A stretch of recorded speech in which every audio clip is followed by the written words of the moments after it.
श्री शिवाय नमस्तुभ्यम। हर हर महादेव। कभी काशी नगरी में आप प्रवेश करेंगे और काशी की पवित्र धरा पर मां गंगा की गोद में जब आप जाएंगे, आप दर्शन करेंगे मणिकर्णिका घाट। वो मणिकर्णिका घाट जहाँ पर मेरी माता पार्वती जी भगवान शंकर के साथ विराजमान होकर अपने कान का कुंडल ढूंढती हैं, मणि ढूंढती हैं।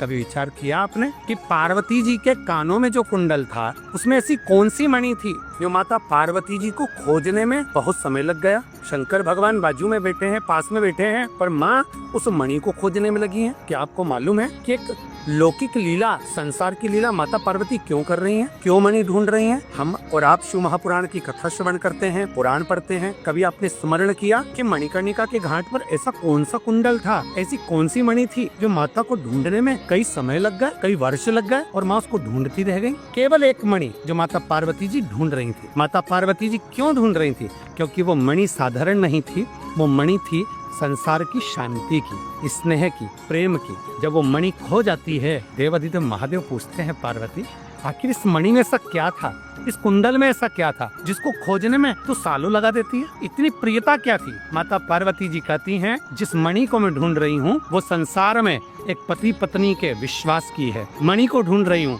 संसार में भाई भाई के विश्वास की है। मणि को ढूंढ रही हूँ एक बहन के विश्वास की है, माता पिता और परिवार के विश्वास की है। वो मणि इस जगह पर खो गई है, उस मणि को ढूंढना जरूरी है स्वामी। अगर वो मणि नहीं मिलेगी तो संसार में विश्वास कहाँ रहेगा? शंकर कहते हैं, पार्वती तुम्हारे एक कान की मणि गिरी है, वो विश्वास की है, तो दूसरे कान की मणि कौन सी भाव की है? पार्वती जी कहती हैं, वो शांति की मणि है। तो पार्वती तुम्हारे कान के कुंडल में एक मणि तो लगी हुई है। भगवान शंकर से पार्वती जी कहती हैं, विश्वास की मणि कहीं खो गई है और शांति की मणि मेरे कान में है। जो हमारे नजदीक में आ जाता है ना स्वामी, उसको शांति मिलना प्रारंभ हो जाती है, और जो दूर चले जाता है उससे धीरे धीरे धीरे धीरे विश्वास टूटता चले जाता है। हर हर महादेव। श्री शिवाय नमस्तुभ्यम।